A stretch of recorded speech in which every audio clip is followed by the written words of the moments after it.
আজকে আমরা শেয়ার করব আনারসের উপকারিতা। চলুন শুরু করা যাক। পুষ্টিগুণ: ক্যারোটিন, ভিটামিন সি ও ক্যালসিয়াম আছে।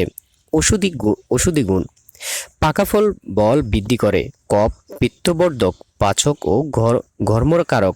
কাঁচা ফল গর্ভপাতকারী। পাকা ফলের শুদ্ধ রসে ব্রোমিলিন নামক এক জাতীয় জারক রস থাকে বলে এটি পরিপাক ক্রিয়ার সহায়ক হয় এবং রস জন্ডিস রোগে হেচ্ছত।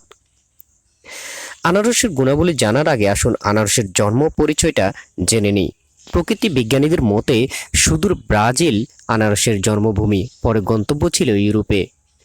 ক্রিস্টোফার কলম্বাসের হাত ধরে ইউরোপে এসেছিলেন আনারস, সেখান থেকেই পাড়ি দেয় আমাদের এশিয়ার দিকে এবং নিজ গুণেই আনারস দ্রুত জনপ্রিয় হয়ে ওঠে। এক গবেষণায় দেখা গেছে আনারসের মধ্যে আছে এক ধরনের এনজাইম যা কাজ করে প্রদাহনাশক হিসেবে। আছে প্রচুর ভিটামিন আর মিনারেল। সর্দি, কাশি ও গলা ব্যথায় আনারস এক মোক্ষম অস্ত্র। জ্বরেরও খুব ভালো ওষুধ আনারস। আর আনারস হজমের সাহায্য করে বৈকি, কিনতে হবে কিন্তু পাকা দেখে আনারস। পাকা আনারস শরীরের জন্য খুব ভালো। সতেজ আনারস দেহের জন্য উপকারী। এই আনারসে খ্যাতি রয়েছে যারা বিশ্বে ব্রঙ্কাইটিসের পক্ষে হিসেবে আনারস ব্যবহার করে মেক্সিনরা। আবার ভেনেজুয়েলার বাসিন্দারা গলা ব্যথায় ওষুধের বিকল্প হিসেবে খেয়ে থাকে। ব্রাজিলিয়ানরাও কিন্তু দারুণ ভক্ত আনারসের। নাক দিয়ে একটু পানি গড়ালে ফুটবল আমোদে এই ব্রাজিলিয়ানরাও খেয়ে নেয় গদা গদা আনারস।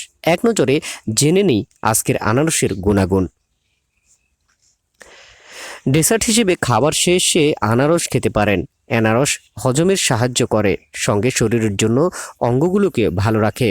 যারা দীর্ঘদিনের কোষ্ঠকাঠিন্য দূর করতে সহায়তা করে আনারস। আনারস ক্ষুধাবর্ধক হিসেবে কাজ করে, তাই যে কোনো অসুস্থতার পরে মুখে রুচির জন্য আনারস খেতে পারেন। কৃমিনাশের জন্য আনারস অতি উত্তম।